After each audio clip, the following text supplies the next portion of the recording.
இப்போது ரீசெண்டாக ட்ரெண்டிங்கில் இருந்த ஸ்வீட் ரெசிப்பியில் இதுவும் ஒன்று, பூவாழை புட்டு.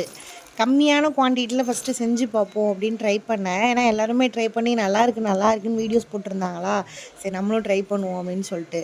அதுக்கு ஃபஸ்ட்டு ஒரு பாத்திரத்தில் நெய் போட்டு நல்லா ஹீட் பண்ணி அதில் ரவையை போட்டு நல்லா வறுத்து எடுத்துக்கணும். அப்புறம் அந்த ரவையோட வெல்லம், தேங்காய், வாழைப்பழம் இது மூணுத்தையும் போட்டு நல்லா மசிச்சு விட்டுக்கோங்க. ஏலக்காய் தூள் வேணும்னா போட்டுக்கலாம். அதை நல்லா மசித்ததுக்கப்புறம் ஒரு வாழை இலையில் நல்லா வாஷ் பண்ணிவிட்டு இந்த மாதிரி கட் பண்ணி எடுத்துக்கோங்க. கட் பண்ணி எடுத்த வாழை இலையில் அந்த மேஷ் பண்ணி வச்சுருந்ததை நல்லா ஸ்ப்ரெட் பண்ணி விட்டு இட்லி பானை ஆவியில் ஒரு 10 நிமிஷம் நல்லா வேக விட்டு எடுத்திங்கன்னா சூப்பரான ஸ்வீட் ரெசிபி பூவாழை புட்டு ரெடி. எப்படி இருக்கும்னு நான் நினச்சேன், ஆனால் உண்மையிலே சொல்கிறேன் செம்ம டேஸ்ட்டாக இருந்துச்சு, நல்லா இருந்துச்சு.